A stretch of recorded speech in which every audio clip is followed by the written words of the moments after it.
This channel does not promote any violent, harmful, or illegal activities. All content provided by this channel is meant for an educational purpose only. না না না না না পড়বে সবাই আস্তে আস্তে পড়বে। যারা অপরাধী সবাই ধরা পড়বে। আজকে একটা ভালো মানে বিশেষ মুহূর্ত, এখন এসব কথা আমি বলতে চাই না কিছুই। নির্মল ঘোষ অবশেষে গ্রেপ্তার হলো, কি বলবেন? সঞ্জীব মুখার্জি, আপনি তো এটাই চেয়েছিলেন। জনরোষ কালকে উপসে পড়ল। এসব নিয়ে কথা বলার জায়গা এটা নয়। এখানে দেখতেই পেলেন রাজ্যপাল অবশ্যই চেয়েছিলাম এবং এটা হবে। আমাদের যিনি বর্তমান মুখ্যমন্ত্রী তিনি সব ব্যবস্থা করবেন এবং প্রশাসন সব করবে। অভয়ার যে দেহ তড়িঘড়ি সৎকারের মামলায় নির্মল ঘোষকে কালকে 14 দিনের জেল হেফাজত হলো। আপনারা তো এটাই 2024 থেকে চেয়েছিলেন, সেটা নিয়ে কি বলবেন? যারা অপরাধী তাদের সবার আমি ফাঁসি চাই। জেল হেফাজতে কিছুই হবে না এদের। এরা যা অত্যাচার করেছে আমার মেয়েটার উপরে তো করেইছে, তাছাড়াও আমাদের পানিহাটিটাকে পুরো বিক্রি করে দিয়েছে। কোনো নির্মল ঘোষ পুকুর ভরাট করে করে ফ্ল্যাট বানিয়ে দিয়েছে, অনেক কিছু করেছে। আমি সেই সব কথায় যাবই না। আজকে ধরা পড়বে, প্রশাসনের উপর সেই ভরসাটা আছে। এবং আমাদের মুখ্যমন্ত্রী এগুলো তো আগেই করতে পারতেন, যিনি প্রাক্তন মুখ্যমন্ত্রী তাকে তো বারবার আমরা এটা বলেছি, কিন্তু তিনি করেননি। এই মুখ্যমন্ত্রী সেদিনকে যা বললেন তার দুদিনের মধ্যে গ্রেপ্তার, এটা কি বলবেন? এটা নিয়ে আমি কিছুই বলতে চাই না। মুখ্যমন্ত্রীকে আজকে ধন্যবাদ জানাই এবং আজকে স্বাধীনতা দিবসের প্রণাম জানাই। এখন রয়েছি আমি গান্ধীঘাটে, এখানে রাজ্যপাল এসেছিলেন। বিক্ষোভের মুখে পড়লেন নির্মল ঘোষ, কি বলবেন? এটা আমি অ্যালাউ করি না। অন্যায় যারা করবে তারা ধরা পড়বে, কিন্তু সাথে সাথে আমরা মানুষও যেন অন্যায় না করি, কারণ কোনো অন্যায় আমি সহ্য করি না। এই যে ডিম ছোড়া, পুলিশ তাদের হেফাজতে নিয়েছে, পুলিশ প্রশাসন তাদের শাস্তি দেবে, সেটা মানুষ কেন হাতে তুলে নেবে? এটা আমি পছন্দ করিনি। এই যে ডিম ছোড়া বলুন, কাদা ছোড়া বলুন, যাই হোক না কেন, উনি 80 বছরের একজন লোক, উনি হয়তো হার্ট অ্যাটাকও হয়ে যেতে পারে। তখন আমরা প্রমাণ কোথায় পাবো? ওনার থেকে কি তথ্য পাবো আমরা তখন? তাকে লাথিও মারা হয়েছে, সজোরে লাথি মারা হয়েছে প্রকাশ্যে। না, আমি একজন বয়স্ক লোক, আমি এটা মন থেকে মানি। অবশ্যই এগোবে এবং বিচার হবে। এখন যারা ছিলেন রাত্রিবেলা অভয়ার সঙ্গে, তাদের কি গ্রেপ্তারের দাবি জানাবেন? হ্যাঁ, কি চাইছেন? তাদের সব হয়ে গেছে, এসব আপনারা আস্তে আস্তে দেখতে থাকুন। আমি এখন কিছুই বলবো না। কি হয়ে গেছে মানে? সবকিছু বলা হয়ে গেছে। নারায়ণ স্বরূপ নিগম এখনো স্বাস্থ্য সচিবের পদে রয়েছেন, তারও কি অপসারণ চাইবেন? হ্যাঁ। কার অপসারণ? আমি নামগুলো এখন বলতে চাইছি না। বললেন যে অপসারণ, কার অপসারণ চাইছেন?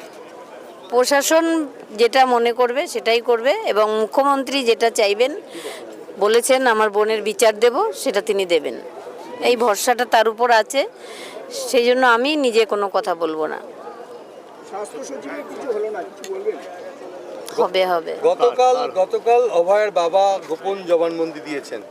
জামিনযোগ্য ধারায় মামলা হয়েছে, কিন্তু গোপন জবানবন্দিতে আরো কিছু নতুন তথ্য বলার কথা, সেটা কি বলছেন? এগুলো কি আর পরবর্তীকালে জামিন? এই বিষয়ে আমি কিছু জানি না, আমি ছিলামই না সেখানে। আমার কালকে বিধানসভায় মিটিং ছিল, সেখানে গেছিলাম। নির্মল ঘোষ ভিন রাজ্যে পালিয়ে গেলেন গ্রেপ্তারি এড়াতে, এটা কি বলবেন? যে নির্মল ঘোষ দাপটের সঙ্গে অভয়ের দেহ সৎকার করেছিলেন জোর করে, কি বলবেন? কিছু বলবো না। উনি অপরাধ করেছেন, উনি অপরাধী, সাজা পাবেন উনি। সঞ্জীব মুখোপাধ্যায় আপনাদের প্রতিবেশী হয়ে সই করেছিলেন কাগজে, আজকে অবশেষে গ্রেপ্তার হলেন, কি বলবেন? তোলাবাজির মামলা সেদিন অনেক বলেছিলাম, তুমি একবার পুলিশকে বলো সঞ্জীব মুখার্জিকে আমি যেন মেয়েটার সেকেন্ড পোস্টমর্টম করাতে পারি। কিন্তু কি বলেছিল? উনি কথা শোনেননি, উল্টে এই এখানে কৌস্তব রয়েছে, সজলদা ছিল, অগ্নিমিত্রা দি ছিল, সবার উপর ওরা পরে হামলাও করেছে। আমরা ওখানে আরেকটু থাকলে আমাদেরও মারতো। এটা টালা থানায়? হ্যাঁ। তখন সঞ্জীবের ভূমিকা কি ছিল? কালকে কি কাগজপত্র নিয়ে গুন্ডা নিয়ে এসেছিল, গুন্ডা বাহিনী নিয়ে এসেছিল সঞ্জীব মুখার্জি এবং সেখানকার পুলিশ। কোথায় এটা টালা থানায়? হ্যাঁ। কি বলেছিল তখন? কিছু আমার সঙ্গে বলেনি, আমাদের তো গাড়িটা আটকানো ছিল।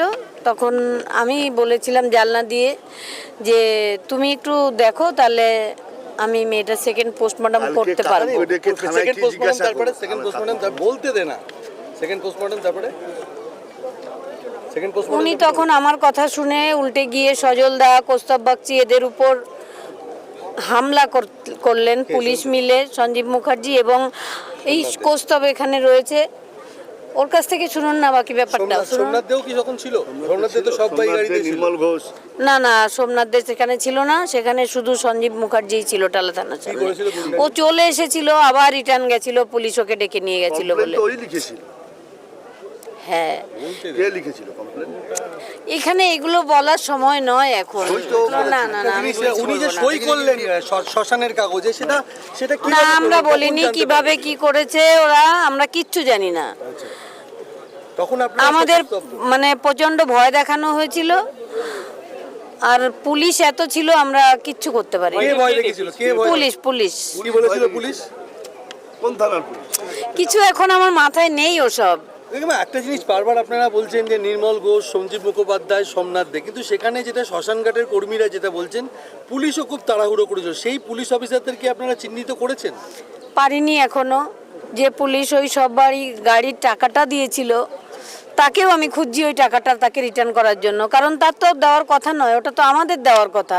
কে দিয়েছিল? কে দিয়েছে জানি না আমি এখনো। আমি অনেক বলেছি, আপনাদের মিডিয়া মাধ্যমে বলেছি যে টাকাটা দিয়েছিলেন প্লিজ একবার এসে টাকাটা নিয়ে যাবেন, বা কোনো কিউআর কোড পাঠান, আমি টাকাটা দিয়ে দিতে চাই, কিন্তু আমি কাউকে পাইনি। মুখ্যমন্ত্রীর কাছে আর্জি জানাবেন যেই সমস্ত পুলিশ কর্মীরা সেদিনকে শ্মশানে উপস্থিত ছিলেন তাদের বিরুদ্ধে শাস্তি নেওয়ার জন্য? আমি আর্জি জানিয়েছি, কি জানিয়েছেন? সব জানানো হয়ে কি গেছে। জানিয়েছেন আর্জি? আমি এখন প্রকাশ্যে সেগুলো বলতে চাই না। থানার আইসিদের ভূমিকা আছে, খড়দা থানার তৎকালীন আইসি। সব অপরাধী সাজা পাবে এবং মুখ্যমন্ত্রী বলেছেন আমার বোনের বিচার আমি দেব, সেই ভরসাতেই আমরা এগোবো এবং আপনারাও দেখতে পাবেন পরে। অভয়ের বাবার নিরাপত্তা বাড়ানো হয়েছে, ইনি কি বলবেন? এটা আমি চেয়েছি, কারণ আমি যখন বিধানসভায় থাকি উনি একা বাড়িতে থাকলে বা অফিসে থাকলে আমার ভয় লাগে, সেই জন্য আমি কিসের ভয়? নির্মল